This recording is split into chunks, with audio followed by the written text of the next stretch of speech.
the revolution. And you the people have the power to create machines, the power to create happiness. You the people have the power to make this life free and beautiful, to make this life a wonderful adventure. Then in the name of democracy, let us use that power. Let us all unite. Let us fight for a new world, a decent world.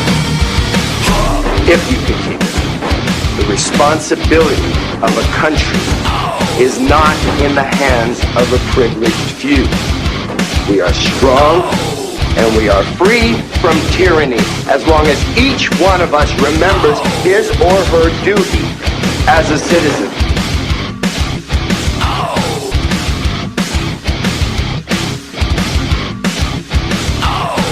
Good morning, good day, good evening. Hey, thanks for listening to our podcast. I don't know what time it is when you're listening to it, but I hope your day went well, or is going well, or goes well. It's kind of weird. I never know when people are going to be listening. Appreciate it. We got our sponsor in here, Tonay Hill from Wolf Creek Tattoo and Gallery. What's going on, man? What's happening, man? Thanks for having me aboard today, man. Really appreciate being on here. Yeah, for sure. It's been a long time coming. Yeah. We wanted to get kind of established real quick, and definitely wanted to get you in here. So thanks for all the support we get from you. If you notice, I sound like shit right now because I got I probably got the Zika virus, dude. I bet Head's gonna come out all goofy, dude. I know. Any future kids I have are gonna have. So what is it? So that virus is like a cold, but then it affects your sex genes, so your babies come out with fucking small heads? Is that? I don't know, dude. I was reading up on it last night. Do it for the freak show shit. That'd be cool. Apparently it's a Texas thing. Every new disease is coming out in Texas now. Yeah, like Obama asked Congress for $1.5 billion to kill mosquitoes. I don't understand why it would cost that much. Fucking bottle it off. You know Fucking what I mean? grow up. Please tell me the plan of attack on that one. Who's going to kill mosquitoes with that guy? I don't know, man. But it's always something, dude. It's always like swine flu. I had swine flu, too, in 2010. I was stationed out at Barstow, and my mother-in-law went to Mexico, came back. I was training, and I felt like fucking shit, and they sent me back because I was throwing up and diarrhea. It was fucking bad, dude. They didn't know what was wrong with me for like a week. They kept me in the aid station, and then I got to go home for like 2 days. I wasn't eating. I was on IVs. They thought I had some crazy disease. Well, come to find out, I had swine flu. They did the test. That was crazy. Just withering away? So, yeah, it was fucking horrible, dude. It was probably, Told you either have cancer or AIDS. You know? Dude, they didn't know what was wrong with me. And then I kind of became famous on base because, the general got informed and the MedCon all got informed that, hey, you got a soldier here with swine flu. I was the only one. You didn't become famous. You about to become patient zero, and you were about to be fucking burned probably alive and sent all to that some other underground, shit. Sent to Dulce, New Mexico, some fucking underground base with some aliens and CDC shit. center and shit. Burnt, and your body and everything in your house and everything just gone. Yeah, so it sucks. So I don't know. Maybe I have Zika virus. But aren't we supposed to be afraid? I mean, what was it? We're still supposed to be afraid of Ebola, right? And we're supposed to be afraid of now the Zika virus. And don't you kind of think that the planet is just like a big dog and we're just fleas, and every once in a while the dog's got to shake and scratch and knock a few of us fleas off? Well, dude, there's always something. I mean, that's what I was saying. It was Ebola, and then before that it was swine flu, and then there was bird flu. It's always something that's like ready to fucking wipe us out. And, you got the CDC and all these people, scurrying about trying to beat it. I mean, this Zika virus doesn't sound all that bad. It sounds like just a common cold, but then they showed the pictures of the babies. Like, their heads come out tiny, bro. The bodies are the same, but their head, it looks like the fucking Beetlejuice. Remember the Beetlejuice movie? The witch doctor in the You remember? That's what these babies look like, and it's very sad. And it's easy for us to laugh because it doesn't affect us. It's all the way in I don't South plan on America. having any kids, so I want to see some shit. Let's do this. Shit, man, my wife's talking about having more. I told her, I said, well, if I have the Zika virus, that's not good. That's not going to change anything, though. That's all right. We got enough kids coming out with big heads anyway. My son came out with a cone head. Did any of your kids come out like that? Well, mine got cut out, so we didn't have to deal with all that either. So. Oh, okay. So Anakin, she was in labor for like 3 days almost, and my wife had that, but then had to still get cut. She was really happy with that. Oh, he was in the birth canal for a long time, dude. And so when he came out, then the doctor pulled me aside, the nurse did, and she said, hey, your baby's, don't trip out on the head. It'll all go down. But a lot of times dads kind of trip out. And I said, oh, yeah, no worries. I know. I mean, my daughter kind of came out a little bit cone-headed. This fucking kid, when he came out, he looked like fucking a football. It was freaky. Like a fucking pencil. Just came out in one shape. Fucking freaky, dude. And I'm like, whoa. Well, now, that's the other thing, too. I know it's your child when you have a child. I had two. And in your eyes, it's beautiful. But really, everybody needs to stop throwing the pictures of their baby in front of your face going, look at my beautiful child, unless you want the truth. Because usually they're pretty fucking strange looking right when they come out. Dude, I know a girl. I wouldn't dare say her name, but I know a girl, and she's got the ugliest kid, and I feel bad because this kid just came out ugly. And you hope that as time goes on, this baby or this child to get a little bit cuter. But every now and then I'll see her post a picture or share something, and it's like, man, that kid's not getting any uglier or any prettier, man. Poor kid's ugly. Dude, that's the whole reason I haven't had kids yet, because in my family we got this gnarly ginger gene that comes out. And it's not that cute redhead awesomeness. I mean, our kids come out fucking freckled and fucked up, and it's terrible. The translucent Irish fucking glow red. More of a mutt syndrome. Damn. I always thought black babies were kind of cute. I mean, they come out, they're not as black. Not that matters. That sounds like kind of racist, but I always thought black babies were kind of cute. No, not ashy. All my black friends are like, what, motherfucker? No, I mean, I don't know. You see a lot of babies on military installations, so, I mean, I would always kind of gauge what they would look like and shit. But, yeah, people hand you their picture and be like, look at my baby, and it's just like, oh, interesting. Like, fuck. I mean, after a while, yeah. I mean, I'm kind of babied out, dude, with Anakin. I mean, we've had him, he's a year now. I can't even imagine having another one. Yeah, but your kid's awesome on how many levels, dude? Come on. Yeah, but I can't get that lucky. I mean, the next one's probably going to be a serial killer, dude. Like, this kid's perfect. He's cool. He doesn't cry a lot. I still can't think of, like, people with twins and triplets and shit, dude. Oh, God. It's funny because every time someone gets pregnant, they're always like, oh, twins run. Your mom was a twin or your uncle was a twin. Okay, so automatically, everyone who gets pregnant, you always hear that shit, dude, no matter what. I think I would have to go on an extended vacation for a while if we found out I'd pitch myself off the tallest building in this fucking town. I mean, my house is loud as is, dude. I got birds chirping. I got 2 chihuahuas, a Doberman. They all bark. My kid screams for no reason, not even a cry. We're loud people. And to add 2 twins to that, oh my God, bro. Yeah, just don't do it. No, dude. That would be a fucking nightmare. Unless they have small heads and then they won't cry as loud. Right, because I got Zika virus. Fuck, okay. Good. Or it's all like, high-pitched. It's like little progeria kids. Oh. Because their heads are all small, it's all high-pitched and shit. Oh. Anyways, man, thanks for coming on. We appreciate it. We got this podcast started, man, we're talking in the truck right now probably a month ago. And we started from nothing. So, I mean, all the support we've gotten from you and detail specialists at Bakersfield has been cool, man. Just getting out there and putting the word out and joining you guys on events and everything. It's cool networking. I think that's the one thing I get that I like the most out of doing this is just meeting new people and networking and meeting people through you, meeting people through this person. That's what I get out of it. Because definitely, man. That's how you a lot of friendships when you do networking like that. Yeah, it's cool. Like I met you less than a month ago? Yeah, well, joined us for one of our events, and look at us now. Dude, we're fucking always chilling. Yeah, it's cool. I like it. Neat. So you've been a tattoo artist for how long now? Professionally, I'm going on my 8th year. So you've been professionally 8th year. How long did you do an apprenticeship before then, right? You do an apprenticeship, yeah. There's a lot of amount of time is between you and your mentor. He decides if you're ready or not, or he just fucking fires you. So, what's the attrition rate? The attrition rate of people making it? Of not making it. Dude, apprentices fall out all the time. They just can't hang. Well, you don't get paid for your apprenticeship. I mean, you're a bitch for 1 to 2 years. I mean, if you're going to survive, I mean, you got to have some kind of part job or means of living, or have a really awesome mom to take care of you. I don't know if I can handle that, man. You got to be pretty dedicated. That seems like a lot of work. All the artwork I've done, 'cause I got my fair share of tattoos. Seems like you got to definitely be artistic to do it. That's what I like about your shop is that your shop's, Wolf Creek Tattoo and Gallery. I like that you went with that. Well, the thing is, I mean, before you're a tattooist, you're an artist first. You got to learn to create. You got to learn to build. I mean, tattooing is just one medium. That's how we make our living. We paint, we draw, we do whatever we can to just keep creating every day. Got to keep your mind going and stuff. That's cool, man. I don't like going into those tattoo shops where you walk in and they have all those generic tattoo ideas on the wall. Oh, the flash sheets? Yeah, it's got like the panther. On the wall and shit. It's got like the one panther that you see in every single, the Indian head or like the fucking Aztec woman with the fucking eagle. It's like this like standard shit, and it's like, why do you put that up there? Who gets those? Aside from some fucking scumbag in Oildale. So those are my favorite kind of people. They come on the wall, they flip through the sheets, like, oh, I want that one right there. That one's pretty.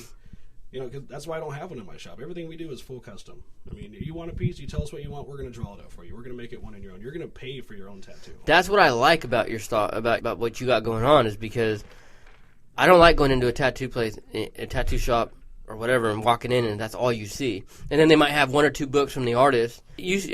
On military installations, when you walk out the gate, you got 3 things, dude. You got strip clubs, tattoo joints, and bars. Oh, yeah, and that's it. That's how it was when I was in Norfolk. Yeah, dude. And exactly. So you'll have fucking tattoo shops out every gate. Fort Bragg probably had at least 20, dude, within 5 miles.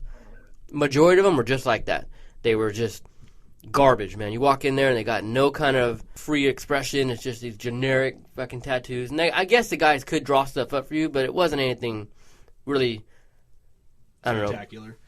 See, what it is, I mean, there's a couple of kinds of shops nowadays. I mean, you have your old school traditional guys, which, they follow tradition, which is awesome. Everybody should respect it. But then you got your street shops, and those are the ones with the flash sheets on the wall where you got, underdeveloped artists trying to better themselves, which is cool. I mean, everybody has to start somewhere. But then you got your full custom shops, your collectives. You got a group of artists who do nothing but draw and create just for their clients. And that's cool. Here's the thing. I mean, you wouldn't know that there are 36 tattoo shops in Bakersfield alone. Really? 52 in the Kern County area. But you only know about a handful of them. The ones you know of are, the custom shops. All within 6 blocks of each other? Yeah, straight up, right? You go downtown, there's one on every corner. I turned 18 May 29, 2000. And my graduation ceremony was 4 days later. And I went to Voodoo Tattoo. God, that's been closed forever. Has it really? Dude, yeah. See, that was where I went. And I went there, and the guy was such a dick. And I went in there, and I was like, hey, I want a tattoo. I'm like 120 pounds soaking wet. He's like, how old are you? I said, 18 today. And he's like, okay, what do you want? And I was like, I want a tribal. And I got this fucking gay-ass tribal on my shoulder blades. And here's what sucks. He put it on upside down. And I swear to fucking God, this guy did it on purpose. You probably would. You asked for fucking tribal. And I went there, and I remember looking in the mirror, and that's upside down. And what was I going to say? But, I mean, I thought I was cool as shit. First kid in my senior class to get a tattoo. But still, motherfucker put it on upside down. I eventually had stuff covered over it, But for about 4 years, I fucking rocked that shit. Oh, yeah. Like, I'm still rocking my very first tattoo, which was, this Avenged Sevenfold one I got. It was, 17 years old at the time, quote unquote. We got away with it. And you got an Avenged Sevenfold? I did. That's man. cool. That's cool. Those guys, they were the reason I picked up guitar back in 2001, like old school Avenged. So you've tattooed all over the country. I have. I've tattooed in Portland, Oregon. I've been out to Fort Lauderdale, Florida. I've been in Lynchburg, Virginia. Virginia Beach, Norfolk, Virginia. I've been up in Manhattan for about a month or so. Went to San Antonio, and I've tattooed up in Minot. Like, I like to travel when I tattoo. That's the way I run the shop, the way I do it. It's a 2-artist shop, professional work. So it doesn't kill us if we want to close down for a week and go travel. No, this Wolf Creek location we opened up this last August. Right. But as far as, myself, like, I'd work at shops here in town until, I felt like I've had enough, and I wanted to travel and learn somewhere else. So that's what I would do. Oh, that's cool. You get a lot of experience probably that way. Meet different people. That's the thing. I mean, there's an artist named Gil Monty, and he quotes, what we do is we're pinning people's experiences on their badges, the things they've done. Like, who am I to do that without experience myself? So I went out and gathered the most experience I can, and I still am. Yeah, that's cool. That's cool. I've seen so many different artists. I would always notice that, being in the Army, there was good tattoo artists outside the city limits. You know what I mean?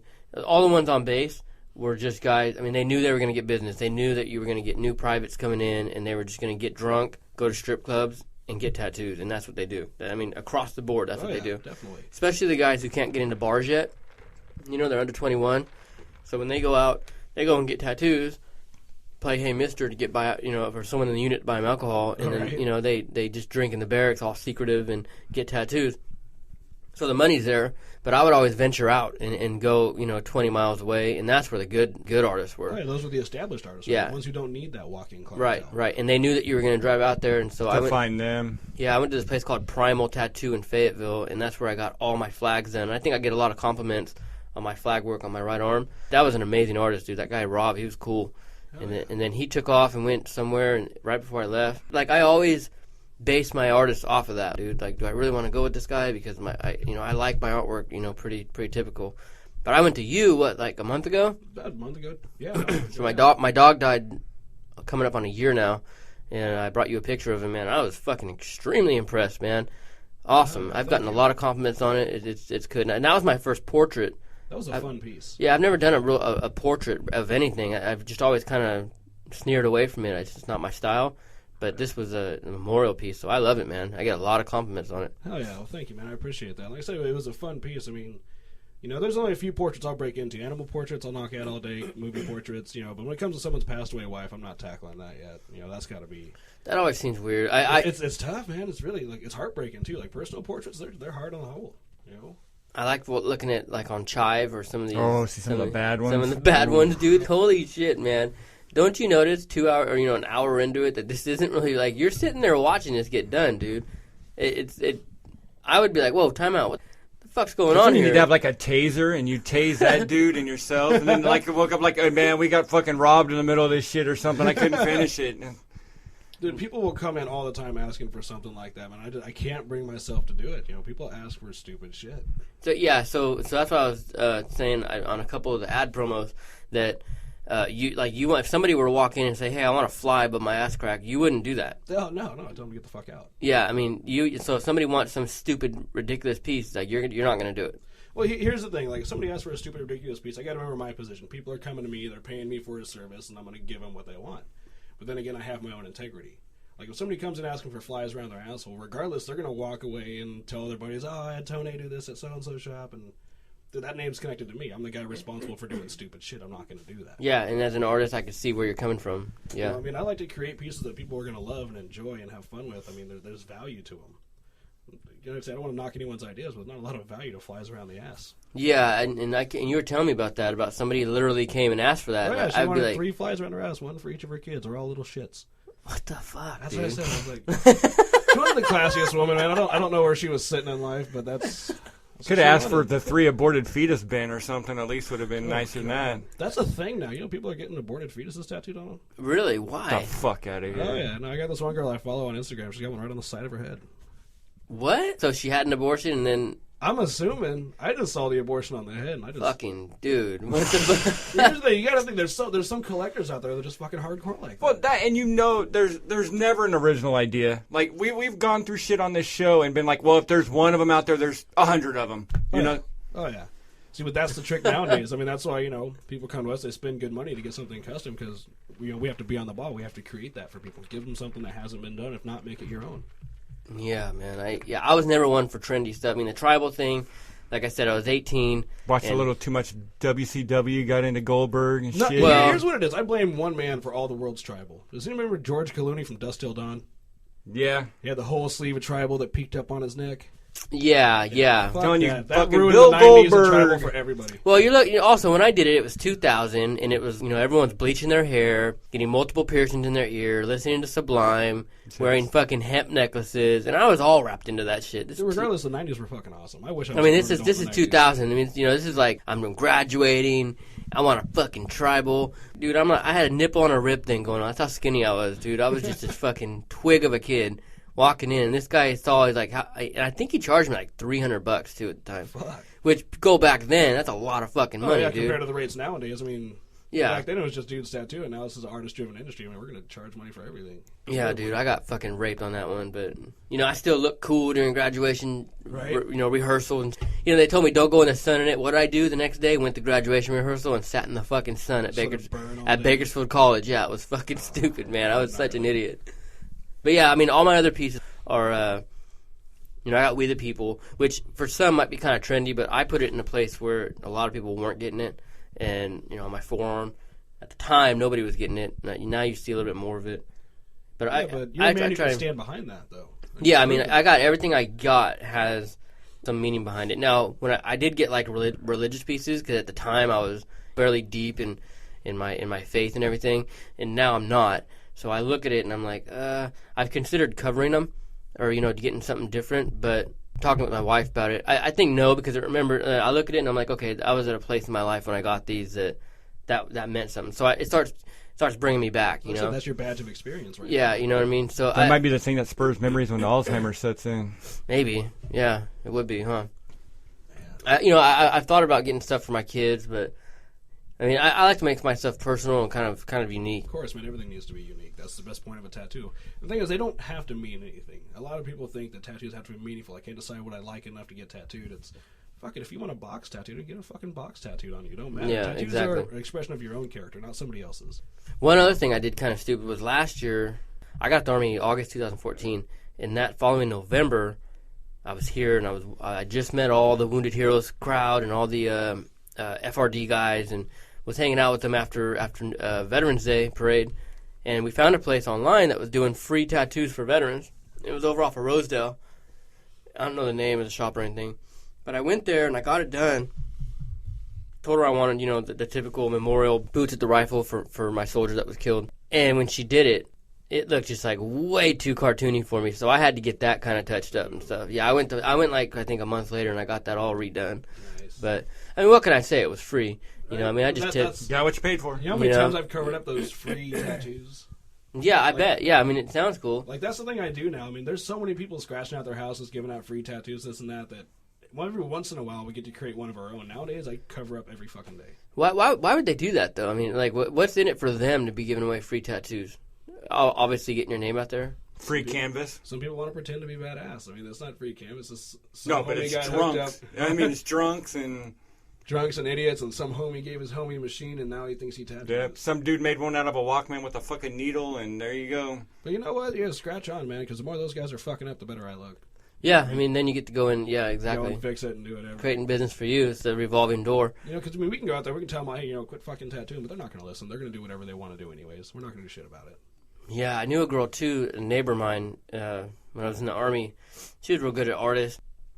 So she got into tattooing, and I was shit-faced one night. And we're out there fire pitting. It's in Alaska. It's like 2 in the morning. Sun's still out in Alaska. And she's got this tattoo kit with her gloves on, and she's out there tattooing my other neighbor in the fucking driveway. What? As the fire pit's going and all kinds of ash and smoke is everywhere. And I'm like, oh my. Dude, you would hear stories like that all the time. Like, it's so. I don't know why people aren't afraid of the risk of infection, because, I mean, it's a serious thing. I mean, tattooing is considered a minor procedure. I mean, we're opening the skin, blood's coming out. It's, it's chance of infection, and people don't ever take the idea of how dangerous that can really be. And it was a shitty tattoo, too, man. I just remember watching these people. Let's talk about what exactly, because a lot of people probably don't have tattoos, or people do have tattoos. So it is a minor kind of surgical procedure, exactly. And the needles are going in there. They're going underneath. What level of skin are they going in? Well, what it is, we're going into the dermal layer of skin. We're going through the epidermis and into the dermal. I mean, half people don't even know that we're only going in your skin half the width of a dime half the time. It's not this big hypodermic procedure that people think it is, but, it's still, we're still breaking layers. We're still opening to pathogens. And it just rests underneath there, and I mean, what it is your body is always going to be fighting your tattoo. The thing is what happens is the pigment goes into your skin, hits the dermal layer. Then, if you ever notice you're getting tattooed, you start to swell. Mm-hmm. That's the inflammatory process. That's what makes a tattoo permanent. Because what happens is all your fibrosis cells are coming to attack the pigment, but the thing is they become the pigment, and they're just going to stay there. And that's why your body is always going to hold a permanent tattoo. That's interesting, man. That's really interesting. See, we get a lot of people that are freaking out, like when their tattoos are peeling, the flakes are coming off, there's color in them, there's, everything else. That's just the epidermis layer healing. That's not where the ink is held. I always notice that happens like 4 or 5 days into it. Yeah, 4 or 5 days after I get it done. I call it breaking loose. The skin flakes off, and then you get your shinies, just lotion up, and you're good. Do you have any tattoos? No. You have none? Not a one. Damn. Randy. That's crazy. Randy. Hey, I just put up a nice Boba Fett piece today. Might have to hook that up. Dude, I'm totally down for Star Wars pieces. Now, you know what? That's right. May 4th is coming up, and every year I do a May the 4th Be With You special. Mm-hmm. It's $40 Star Wars tattoos all day. Really? Little palm-sized ones. Have fun with it. Oh, I'm fucking there, dude. Right? Dude, I got my lightsaber on the back of my I seen that one. Ago. I love that piece. Oh, I'm totally there for that one. Yeah. I think I might do something for my son. I named him Anakin. Right? Oh, dude. I might have to do a little Vader helmet or something. Little Vader helmet, pod racing helmet. Yeah. Fuck yeah. That'd be cool to do a half pod racing, half Vader. Oh, we can do it. You know what? I got a piece of flash from an artist that I found when I was at the Ventura Expo. I have to show it to you, man. I think it's right up your alley. Yeah, for sure. That's cool. So the Army, and I go back to the Army a lot of times because 2 years ago we had the Sergeant Major of the Army, like the second dude in charge of the Army, underneath the Chief of Staff, and he changed it to where nobody can have hand tattoos or neck tattoos. You had probably, especially in the infantry, 40% of dudes had tattoos, and a lot of those guys, I don't know what percentage of those guys had them on their hands and necks. Oh, wow. Weren't letting them re-enlist because of their tattoos. And I hate that there's this stigma that when people look at other people with tattoos, there's like they just immediately start judging. There's actually Facebook pages. Have you guys seen them where it says Christians against tattoos? Oh, God. Or what do they call that? Satire? Is that what that is? I don't know if it's real or not. I mean, I think it might be satire, I but think it's a lot of crap because you got to see the things that they say on there. It can't be true. Just about how do you live with yourself when your kids see you with tattoos? I don't know. I've seen a site that's Hookers for Jesus, so you deal with that one. That's cool. People buy that? I do. I don't know. I'd buy that. I hate that stigma, man. I hate that Because I get looks every now and then. You know, I got my piercing. My wife got her dermal. Her hair is different colors. And so people will look at us sometimes and just start judging.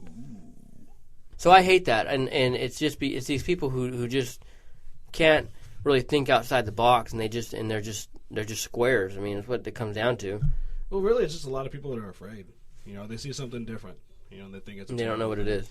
You know, like a lot of the Christians, they'll come at you like, oh, you know, I mean, that's you're tainting your temple. You know, you're destroying your body. You can't do that. That's wrong. That's against sin. And it's bullshit. I mean, even the church commissioned Michelangelo to paint the temple, and he did whatever the hell he wanted. Yeah, I mean that was cool. He did all that. Well, shit. if you're gonna point fingers, let's start looking at your shit too. What are you doing to your fucking temple, or how many ones have you broken? You know what I mean? If you want to go down commandment list here, let's get serious. Yeah, and I just hate how even with jobs, like, I mean, so for a while I had, you know, my hair was all dyed different colors, and I didn't know what I wanted to do, because I was debating on if I should continue going to school or go get a job, and somebody told me, they said, somebody at Wounded Heroes Fund was like, hey, you should probably think about maybe changing your hair back and covering your tattoos and whatnot. And I thought about it. The hell up? I said, we live in a society today where gay marriage is allowed, everyone's equal. Are you telling me that, like, I'm going to go to a job interview and they're not going to hire me based on my skills and my knowledge and my life experience or my work experience, all because I have tattoos? They're going to disregard everything else, but I have tattoos or my hair's a different color, so no, they can't hire me. Now, certain facial tattoos, you're kind of pushing it there with a certain facial tattoo. Yeah. That you might get some looks there that people aren't going to like professionally, but other than that, I mean... See, that goes back to what I was saying earlier, though. Like, tattoos are an extension of your character. I mean, if you got obscene, offensive tattoos, then you're not going to get a fucking job like that. No way. Most definitely, you know, limits and stuff. And I'm to tell you the truth, face tattoos, for me, I'm not into them. Seems like everybody I know who has a face tattoo is a fucking scumbag. And I'm not pointing everyone out, because I'm sure there's some nice people out there, but... See, that just, you know, depends on class of the person. I mean, I've seen people who got their face tattooed, but they're successful. Why? Because they're their own boss. They work for themselves. Nobody's going to tell them no. Yeah. But if you can't work for yourself or support your own way, then don't fucking do it. But when you can, then rock it. Yeah, I mean, that's one of those that, like, almost that you need to sign a waiver where you're not going to accept unemployment. You're going to be on your own shit if you do this. So here you go, sign the waiver, get your face tattooed, knock your socks off. I mean, I remember when Tyson did it, it was such a big deal. But now it's like you look at Tyson, you don't even think twice. He's a multi-million-dollar man. He can do whatever the hell he wants. You know, like, I don't discourage face tattoos on people, because I know some great people that do have them. You know, there's awesome people. It's more of a, like I said, it's more of a point of interest. You can't judge somebody by the way they look. Now, you can judge them on what they put. That's for sure. But for people to have face tattoos, then that's their game. If they can support their own and take care of themselves, then rock it. If you can't, then you made a mistake, and you should have did something else. I've always wanted to get a head tattoo and just grow my hair out over it. And then, okay, I feel like you would be surprised on how many people actually do that, like, you know, upper class people. That rock head tattoos, and then just go on vacation and shave it off, and you know, because they know they can, and nobody can tell them no. Yeah, I mean, I for a long time I was seriously considering that. My wife, you know, she'll let me ride and do whatever I want. She just knows that when the time comes, she has the court to make fun of me and shit. You know what I mean? Oh, yeah, you signed the paper for that. Yeah, I mean, so I mean, she'll let me do whatever I want, but she's like, whatever. I mean, I'm not going to tell her what to do with her hair or anything. I mean, I think it's neat. I think we live in a day and age where tattoos is a way of expressing ourselves, and it seems like everybody has them. Actually, I think you're the only person I know. Yeah, Randy's a rare breed. Like, I challenge people to run out there and find I thought people. he had at least one. Exactly, to go find people who don't have tattoos. Like, go anywhere. Go to the mall. Just look around. Try to find somebody without. And you're going to notice that there's a generational gap between that. Yeah, there is. Pretty much, 40 and below, we're all tattooed. Yeah. That's just the way it is. That's the generation of us that came up. I mean, the elderly, even the elderly are getting tattooed now. I mean, it wasn't... Old people like cancer. I see a lot of old cancer survivors or like elderly people who are, for whatever reason... Yeah, I've seen that. I've seen a lot of it. Well, one of my favorite ones is, it was last year, I tattooed one of my old grade school teachers. Really? The guy's in his 70s. And he came in and got one piece, and then he collected 3 more. Nice. That's cool. Dude, he was hardcore. Like, he loves it. Because, I mean, tattoos, they're so good for you. Because you can do a lot with a tattoo. You can take the person with the lowest self-esteem, unattractive, and they always feel like shit. They're just not up and up. But you can go out and give them a tattoo. By the time they leave my shop, they're going to feel beautiful. Like, tattoos are such a boost for self-esteem. They really are. Yeah, I never thought of it like that. I've always wanted to get one of those old Japanese ones where they tap the wood and shit. Oh, yeah. Whatever that's something I'd like to go travel and see. Like, learn the right way. I've always wanted to, I know a lot of guys who are stationed in Japan that got that done. It's expensive, but they did it. Yeah, but Big back there's pieces. so much nostalgia to it. That's value. I mean, that's tradition. I mean, that's where it all came from. How's that? It's the same concept, right? They're doing the same thing, putting ink on like a rock, a sharp rock, and just tapping that shit into your body. Well, what it is, I mean, there's a technique to everything. You know, I mean, I can't say I studied it, so I couldn't say the correct way of doing it. But I mean, the values are the same. But as far as application, there's techniques all their own, and that's the thing you got to learn. That's what apprenticeships are for. Those things you can't teach yourself. Fire with a blow dart gun from across the hall. Can you imagine? It's some Japanese guy on a wheel turning. Fucking ninja shooting shit at you. That's funny. You can make that happen. Yes. Cool, man. So That's how we'll do Randy's first tattoo. all the way from across the stop. Fuck yeah. So that's cool, man. So you're here in Bakersfield. You're over off 19th Street, 819 19th Street. What do people got to do if they want to make an appointment? Either stop by or give you a call? See, that's the way I do it. I mean, social media has made making appointments super easy because now people have the option of finding their artist, doing their homework, getting a hold of us, and then call and make an appointment. Yeah, I'm over there right next to the antique malls off of 19th and Q. And if people want to get a hold of me to make an appointment, grab one of my cards, hit me up on Facebook, find the shop. That's the way to do it. You come in for a consultation, we'll talk about your piece, we'll mark you out, and we'll go from there. It's not as hard as people think it would be.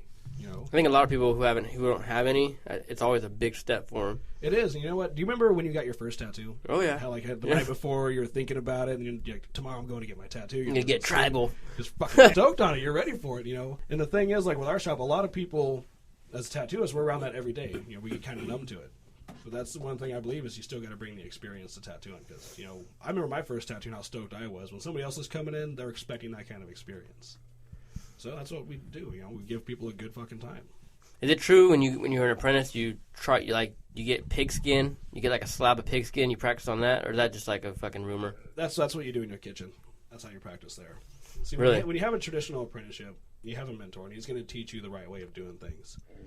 And what he's going to do is you're going to sit there. I mean, for my first apprenticeship, I didn't touch a machine for 6 months. And then what? And then you get to tattoo on a person just out the blue? Not out the blue. No way. Because what he's going to teach you the ins and outs of tattooing, how things are done. You're going to sit with him. He's going to drill your brain for months before you even decide to touch anybody. Mm-hmm. And by the time I was ready to tattoo, I'd already learned everything I could about the machines and the skin and the way things were applied, the technique. So I found, I got 5 brothers. All of them are awesome guinea pigs. But he'd come in and we'd sit down and I'd do the tattoo. My mentor would stay next to me and tell me, hey, you're fucking up here, but you're doing this right. And, he would guide me to do it the correct way. And if the piece came out like shit, my mentor would, thank God, fix it if he had to, but I hadn't had to do that. That's got to be a strange customer, man. It's like, hey, by the way, do you mind if this tattoo's done by my apprentice? That's asking a lot of somebody. See, but that's the thing. As an apprentice, you're responsible for your own clientele. You talk to your own brother and sister. You talk to your homies. It's like, hey. Oh, okay. So the thing is, if you've made it in tattooing, and you've put your time in, and people start believing in you, they want to see you succeed. They want to see you excel. They want you to live by your own talents. That's what tattooing is. So I mean, people are going to believe in you enough to collect a piece from you if they see what you can or can't do. So they don't just bring like a street customer in and say, "Hey, Tony's going to he's my apprentice." They round up the homeless dude, and they're like, "Hey, you want a sandwich?" They net them with one of those animal nets and bring them in. And you can test your tattoo skills and your disease knowing skills. They do that shit in prison, man. I was watching a documentary on prison tattoos. And watching them do that, it's probably a couple years ago. Dude, I've seen some gnarly things come out of the prison world when it comes to tattoos, like melting down the combs for the inks and the plastic wax and everything. Yeah, I have grabbed men's hands that got tattooed, and you can still feel the plastic under their skin. Oh, it's fucking gnarly. What the? They don't care. They're in prison, man. What's the ink they use? Bic ink. It's like bright. It's like they use a lot of things. Like they'll burn out plastic and catch all the soot from it and put that in with a little bit of alcohol and witch hazel. Mixed with semen, Yeah, or those burn Bibles, chess pieces, you name it.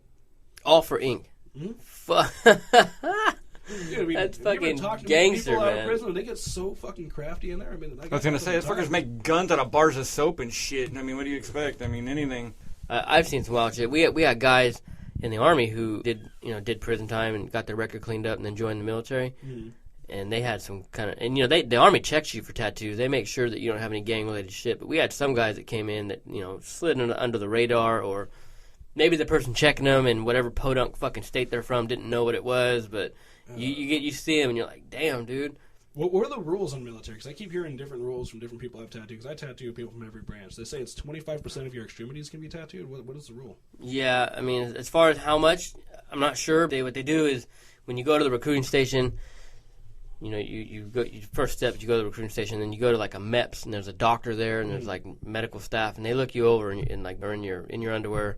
And they check for gang tattoos, racist tattoos, inappropriate tattoos. I mean, you can't join the army with a swastika. You know what I mean? You can't join the army even with like a Black Panther tattoo. Can't have something that says, fuck women, dude choking a bitch out. I mean, if it's like too extreme, because when you go in the military, you represent the government, you represent that branch. They don't want to have some fucking thug walking away. You can't have Mavita Loca type shit. There was a guy who actually had that, and for some reason he slipped through in the chain of command. So every now and then, once every year or so, they'll call everybody in and they'll document your tattoos because they know guys are getting new ones and they want to keep track of it. It's a really poor process. I mean, it just stays within the unit, it doesn't go anywhere. But every now and then they'd come across a guy who would get, something stupid. Not so much racist or violent, but just something stupid. And one dude had that Mavita Loca on his hand right here, like in between his thumb and his finger, and they made him take it off. Which I guess is fucking painful. Oh, yeah, I'm sure. Well, I mean, laser removal, I've never had it done. I probably won't ever do it. But I've heard people tell stories that it's worse than the process that's on its own. I've seen some cool videos, though. It seems to be really fucking quick. I'm more terrified of the healing process, man. You see those things blister up the way they do? Oof. Oh, dude. No, I haven't seen that. I just seen it's like a tick, tick, tick, tick. It's like light or something. Yeah, what it is it's burning the skin is what it's doing. Yeah. It's a laser treatment. It's nasty, burning. dude. Oh, it looks painful. Oh, yeah, dude. And it takes sessions upon sessions to do. It's not just a one-hit run. Yeah, I've seen videos online of people who went a couple of times to go to get it removed and then just said fuck this, so now it's half on, half off type shit because it was so painful that they didn't want to go back for multiple sessions. No, see that's where I come in. Gotta commit. Cover-ups are what we do. I was in Burger King in Anchorage, Alaska, me and my daughter one day, and there was a dude, and he had advertisement. I thought they were fake at first, but they were real, dude. He had cell phone stores and pipe stores and just weird shit tattooed all over his face. What? And all over his head. Like advertisements? Advertisements. 1-800, blah, blah, blah. Well, there was a couple, mid-2000s maybe, early 2000s, there was dudes who were basically, they would, every once in a while a story would catch fire, some guy selling his body space, basically, for the net story and for a free pub. Yeah, I remember there was a dude that did it for Romney. He put the Romney R when Romney ran for president. But this guy, it wasn't even shit you'd recognize. It was local pipe stores. Your shitty local cell phone store. Dude, what is that worth to somebody? Well, what I thought is maybe this guy pissed some people off because he looked like a peckerwood, because he also had swastikas and shit on him. And I thought maybe this guy pissed somebody off. And they were in color too, dude. That's what was crazy is that they weren't even black ink. They were in color, and everyone in the Burger King were like, "Oh, that's pretty neat. That's pretty neat. Well done." And he didn't look happy about it. He wasn't like, "Oh yeah, I got this." He got drunk, and he's like, "I want white power and fucking Heil Hitler," and they're like, "All right, bitch, I love cocks or something," on his fucking head. It was the most bizarre thing I've ever seen in my life, and I couldn't help but stare. But this isn't exactly the kind of dude you want to keep staring at, so I'd make it nonchalant under my sunglasses. I mean, I didn't want to fight this dude in fucking Burger King with my daughter right there, but I mean, it was endorsed. You want to do that? It was weird though, man. And since then I've never seen anything like it. It was the most bizarre thing ever. It was strange. I never figured out why people would try to sell their body for advertisements, especially for something like that. I mean, they're not going to pay you enough. No, fuck no. I mean, that guy got that Romney R tattooed on his face, or did he ever end up doing it? You know what I'm talking about, right? No, I don't. But I mean, that'd be like having you see the dickheads that go and get the Carolina Super Bowl champion tattoo before the Super Bowl happens, and then there you go, deal with that shit. It's like those T-shirts that get sent to Africa. Yeah, but I mean, there's dudes the last few years you've seen on Facebook that they'll post they'll go ahead in advance and probably the night before just get all shit hammered and post, get a tattoo done of whatever team that they like for the Super Bowl, and they end up losing, and there you go, there's your souvenir. See, but that's I've had clients that are hardcore about their teams. I don't know what it is. I think it's the Niner fans. Niner fans love to get tattooed with their logos. The SF tattoos, on their fucking bicep. Yeah, it's everywhere. The Raider tattoos are the same way. Yeah, but you don't want to forecast a championship when you're gonna lose. You might lose. There's a 50-50 here, and I mean, I got LA underneath my piece for my dog. Just because, I mean, but that's an experience all of its own, though. Yeah, I mean, as far as the sports team, that was pushing it for me. I don't think I'd ever get my football team on me. Yeah, I wouldn't either if I was you. See, that's why when I played it safe, I became a Jets fan. Like I said, there's only 3 Jets fans in the world anyway. It's me, Mark Wahlberg, and Adam Sandler. Now we're pretty good. I have a guy, a good buddy of mine, a really good brother of mine that I went to Afghanistan with, and he got a Pabst Blue Ribbon tattoo. Yeah, like a Is full-on. he East Coast? Oh yeah, he lives in Oh, Florida, and he got a pat. And I remember when I first met him, I said, "This motherfucker has a PBR tattoo." Like, See, it was but like, you got to understand though, that's a thing on the East Coast. When I was in Virginia, yeah. when I was in Florida, Pabst is where it is. That and Yingling. Not only that, like you go to bars out here, and it's usually just Coors and Bud Light, Corona. That's the typical standout beer in Bakersfield.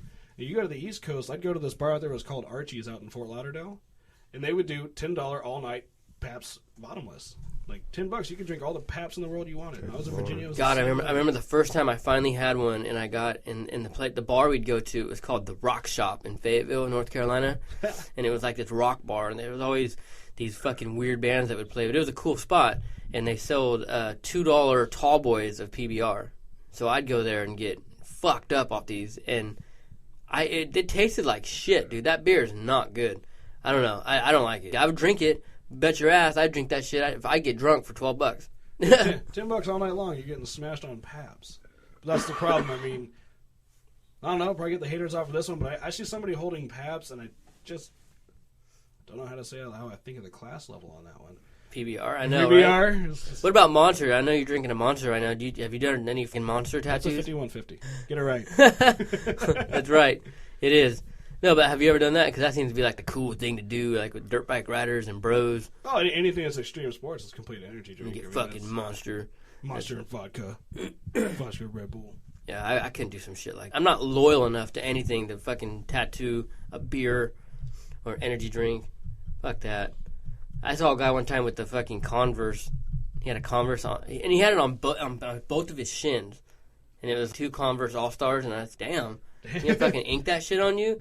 Okay. Dude, here's the thing. Chucks, they've become a world thing. People are going to wear them. People get married in them. People go to funerals in them. People, Yeah, that got trendy people real want to quick. People want to get buried in their My Chucks. wife's closet. Jesus. I mean, I wear them. Don't get me wrong. I mean, there's a pair right here. I'm not gonna. I would have never thought to get married to them. That got trendy real quick. That whole let's get married in Converse. People are still doing that. And it's Oh yeah, Dickies fucking, and Converse. That was the thing. fucking trendy, man. Be original. I can't do it. No, see, Chucks helped out. They made it original. You can go online to the Chuck store, and you can go ahead and get customized. Oh, dude, I got a whole married closet names. full. I got a whole closet Yeah, full. so's of my custom. wife. Yeah. Jesus. I got a whole closet full of custom ones. I'm just not gonna tattoo that shit on me. No. What's funny though is like what Nike bought them a few years ago, and all they did is double the price of them. You used to be able to get those things for butt cheap, and then Nike came in and said, "It's $60 a pair." Oh yeah, it's like a pair of Vans. I mean, you love them. You'll spend $70 on them, and you'll wear them for 2 weeks, and they're already fucked out. Yeah, And Van. they're uncomfortable as shit. Like these sons of bitches right here, uncomfortable as hell. Those are badass. I went to Disneyland in a pair of Converse for 2 days, and it was fucking brutal, dude. Absolutely brutal.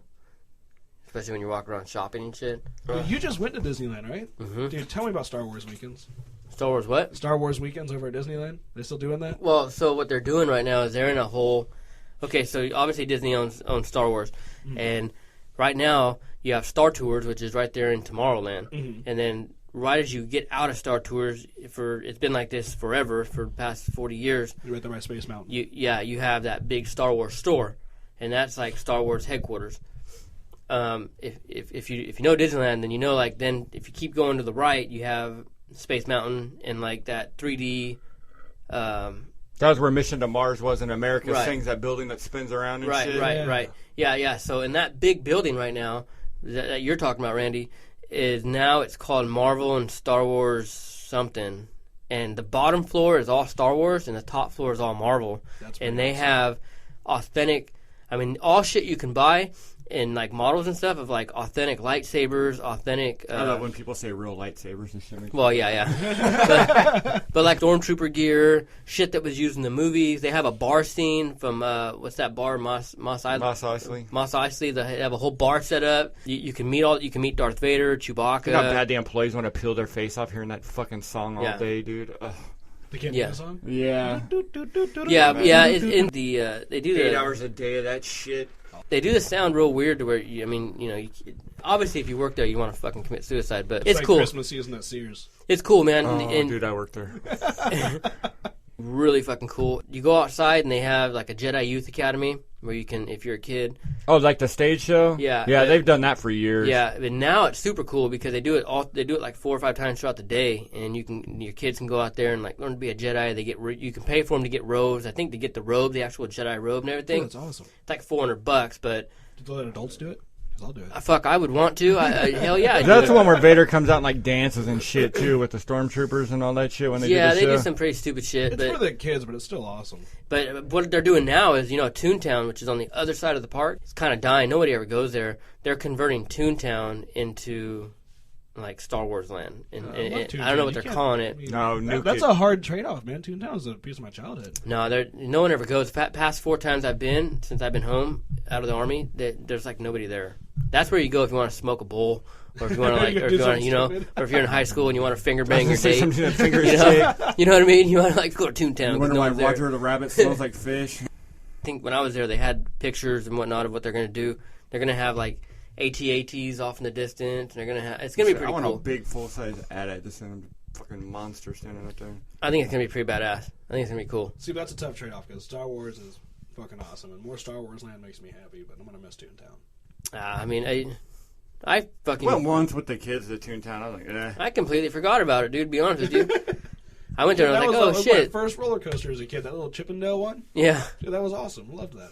I mean, it's cool. I mean, now they have you go across the California Adventure. They kind of have it set up to where it's kind of like cartoony. I don't know. I'm not into that now that I'm older, obviously, but Toontown's kind of lame. I've still Yeah, I've never been never- to California Adventure. I haven't either. All I see is the selfie game that's out Oh, there. you can drink there, dude, and it sucks because when I was drinking, that was my first stop. You go there and you can, as soon as the park opens, you can drink, and so That's what Universal Studios is for.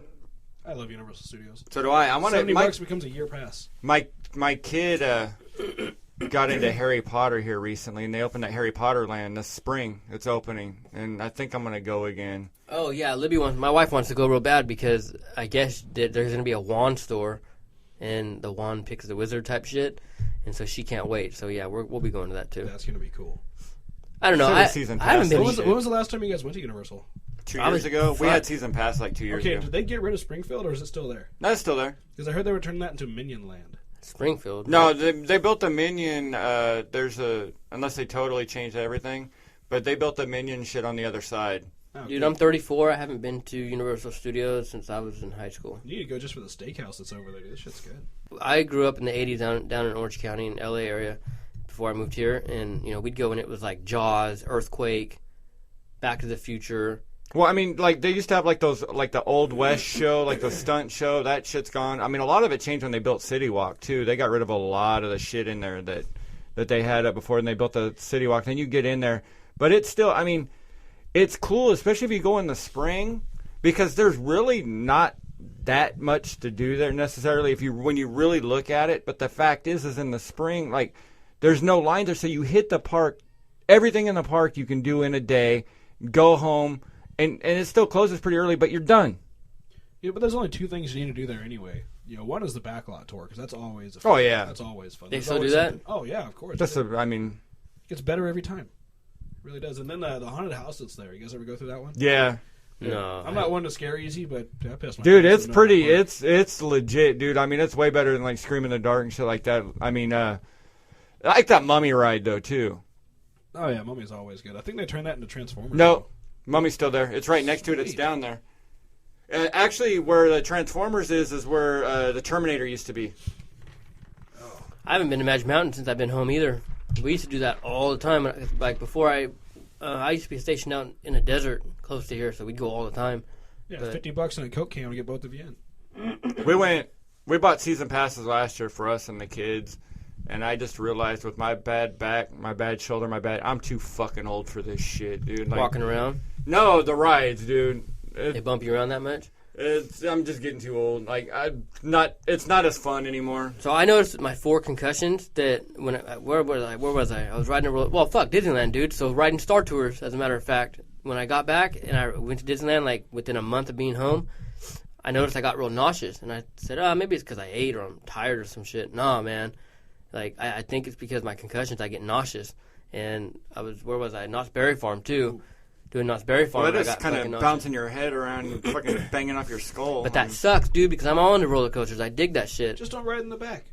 Problem solved. Are we getting the one at Disneyland, or at California Adventure, they got that one. I got nauseous on that. Ew. I didn't say nothing. This is actually the first time I've mentioned it. I haven't told my wife. She'll ask me, "Are you okay?" And I'm like, "Yeah, I'm good." See, like, I can do roller coasters. I can do the theme parks. That's all fun. It's like the Curry County Fair rides, the Carney rides. Those are the ones that fuck I would me up. never ride those rides. Now, when I was a kid, of course I did. I mean, I got the bracelet. I'd be there all day. Dude, I shit my pants on Starship 2000. Shit was bananas. Is that Gravitron, the spinning one? That's the one that sucks you against the wall. My and, best friend fucking puked on me, that cocksucker, when we were riding that 4 shit. days in on fair food, and you go and spin against the wall. God. At a certain point in that ride, you're spinning, and the gravity starts taking over, and you're on the thing you're leaning on.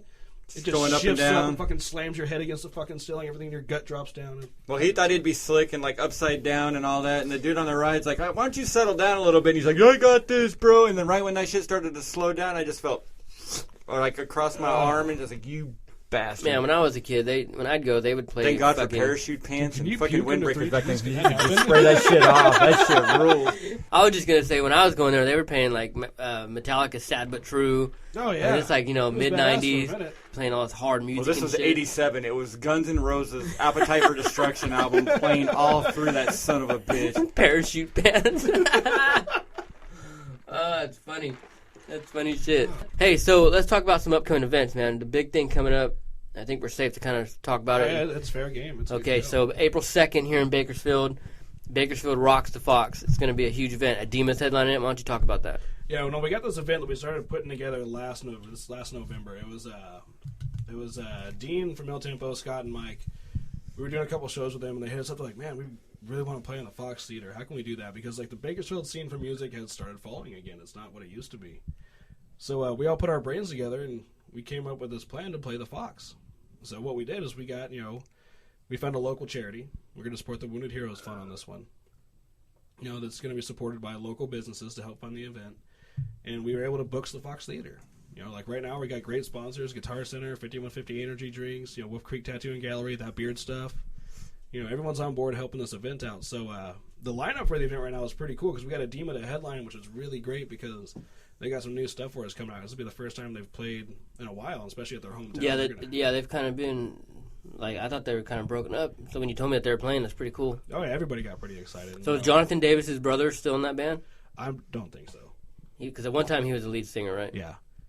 Yeah, right now, like we've been working with the guys on that. We just booked them in last week, so they're all fair to go. And then we got, the Kings of Carnage are coming out, which, God, if you guys missed a show on Saturday, you missed a bomb show. It was so much fun. Yeah, that's going to be fun. They're excited about that. That's going to be a great show. Dude, I was not expecting how awesome they were. Yeah, I dude, expected a good show, but I mean, these guys are great. I've been totally impressed. I've been telling everybody, man, and it's funny because when you tell people about a band, this is the first time where I've actually had to, sell a band to people and kind of say, you got to check this band out, and nobody believed me. Yeah, because that was our opening on Saturday. That was their first time in Bakersfield, huh? Yeah, and nobody believed me, especially my fellow vets. So we got a good turnout, and I think everybody who was there knows that these guys are for real. And all their weight, the only thing keeping these guys from breaking out is just that either that one song or that one performance in front of that one Right person to hear it. The right person to hear it, because these dudes are legit. Well, that's why I'm excited about the Fox show, because this show got bigger than we ever expected it to be. Mm-hmm. Like, it's huge. We're going to pack out that show and then some. Back to Saturday, too. I just wanted to say something I didn't say last night when we were talking about it. I couldn't believe either the dude who's running the sound at B Riders or the sound of B Riders is fucking great. No, so the Aviators actually came up to me outside before the show started, and I was talking to Will and Sherwin, the drummer, and they said, "Man, that stage is fucking loud right now." The sound guy purposely put Big John? Yeah, Big but, John. that shit sounds great. Oh, dude. he did it on purpose because he told me the day before when I was talking to him about everything. I went in there to kind of double tap it all, and he says, "Hey man," he goes, "we haven't had a metal band here like this in a long time." So he was excited for Kings of Carnage, and he upped it all. He took the sound and raised It's a great it. sounding room. I don't know man. how much you guys know about John, but that guy's been doing sound for a decade plus. Really? Since back the day I was playing. Really? He was doing sound for the Dome and Chincho and all those guys. Dude, Oh, he's super cool. I like that guy. He's a goofy dude, but he knows his shit straight up. Oh man, yeah, he's a goofy dude. I remember when I first met him, Brian, the owner of B Riders, Brian, was like, "Hey man, there goes John right there. It's the guy you want to talk to." And I go and I look, and there's this bigger guy, fat by no means, but he's just a big guy, tall and stuff. Just call him Big John. And he's leaned over and he's got his ass crack showing, and he's doing some shit with the speaker. And I was like, "This is the guy. This is the dude." Dude, that's magic. But I was extremely impressed, man. Well, we might need to have him come over and take a look at this shit just for give it a look. Yeah, it definitely at least talk to him, have him on, talk to him about sound stuff. That's what I'm saying. So, anyways, man, April 2nd is going to be a great show. How much are tickets starting out? Do you think? We got 3-tier seating right now. Because if anybody's been at the Fox Theater, they know there's the orchestra pit, there's the main seating, then there's the balcony seating. The orchestra pit, we're going to give out to our sponsors. Remaining tickets go out to $30 a seat, $25 for lower deck, and then $22 for the upper deck seating. That's not bad at all. It's not. This is a very affordable show for the performance that's being brought. I mean, it's a giveaway. We're just covering our costs for the venue. It's gonna be cool. There's gonna be food there too, right? And, it's gonna be catered by Eddie Toustone. He's usually at the down across from the Alley Cat downtown. He's gonna come in. He's gonna do the catering for us because God, his tacos are bomb and spicy as shit. Cool. It's gonna be a good event. I think it's gonna be neat. It's gonna be a lot of fun. We're gonna be in the back streaming, interviewing the bands and whatnot. So it's gonna be pretty cool. When tickets go on sale? Have you guys they'll be on sale this next week. We're gonna start full on promotion now that we got everybody's stuff to go together, and the website's being launched tomorrow, and everything's good to go. I mean, the show's happening. It's gonna be great. Like I said, we got Adima's headlining, Kings of Carnage are gonna be there, El Tempo's playing, Art Machuca. We're gonna have a couple other bands show up. It's gonna be good stuff. I'm looking forward to it. It's gonna be fun. I think I know Kings are excited for it because I mean they like the way Bakersfield. And like I said, I got high expectations and high standards. I would have wanted little bit more people to come. That's just me, but they told me straight up. They said, "Hey man, we've never been welcomed to a new city like this before." I think they sold most of their merchandise. Huge reaction from the people that went there. So it was a good show. It was fun. I mean, the people who came there that came Saturday night, they're coming back. I mean, because those guys, they didn't give a fuck if they were playing in front of 50 people or 5,000. They were balls to the wall, man. Oh, those house people, I bought their albums, I bought shirts, I bought all their shit. I mean, I'm never really much of a merch guy, but dude, I mean, those guys deserve it. Every penny they've ever made, they're badass, man. So it's gonna be a good show. I'm excited. I'm excited. It's gonna be good. So hey, check it out on. How can people look you up? BacoRocksEvents.com. That's where you can go ahead and find the website with all the bands and the information. We have the event page on Facebook. We're gonna have flyers out everywhere. I mean, you can come by the shop, learn everything you want to know about the show. Just keep posted online. We're gonna be posted up at the Fox. We'll be on the marquee real soon. We'll link to it on our website too. Yeah, we'll put it on our website. We'll have the ticket sales are gonna be at the box office over at the Fox, and we're gonna do it through ValleyTix. ValleyTix online. They're gonna take care of us there. Cool. It's so easy to get yourself a ticket. Buy you and your couple, have a good date. It'll be a bomb night. As far as your tattoo shop, they can find you at 819 19th Street, and you got a Facebook page as well, right? Yeah, we got Wolf Creek Tattooing Gallery on Facebook. You can find Tonay Hill or Jesse Mezzo, the other artist. And just come by and see us. I mean, everything's appointment only, but we're always open to the public if they want to come in, check us out, book an appointment for yourselves. Tell you what, and we've gone with you guys, hung out the last couple of weeks, and with everybody that we've hung with the last few weeks, because we've done to a couple of shows, everybody's been fucking cool, man. It's been good hangout. Everybody's just been cool as shit, man. Yeah, good crowd. Oh, yeah. See, that's the thing, man. It's always about good people, and that's why I'm so stoked about the events that we do and the people we get hooked up with. I mean, it's not only do you make great connections, you make a lot of great friends, too. That's the best part about it. Yeah, and Bakersfield needs something like this. I think it's cool. I mean, I know Kings Carnage are outside Bakersfield, but we got such a huge veteran crowd here that. But no, the thing is, we're so happy to have the special guest Kings of Carnage because of the veterans, because they're an all-military metal band. I mean, right. They've been overseas. They can help the fund. They can help the support. It's going to be great. I think Bakersfield needs something like this, and it's something you're going to try and do at least a couple times a year, right? Well, yeah, out of this project, we have created Bakersfield Rocks Events. We are going to be the new booking agents in town for the bands and the venues. We're not just going to hit just metal and rock music. We're going to cover all genres because that's what Bakersfield is. Mm-hmm. I mean, Bakersfield's a melting pot all of its own with all kinds of different music. So we're going to be booking Crystal Palace. We're going to be booking out Strambler. We're going to be booking out all over the place. Awesome. Well, that's how you get a hold of him. This is Tony Hill, one of our sponsors. Be sure to check all that out and get ready for it. It's going to be one hell of a show. This is the Chadman and Randy Show. Out.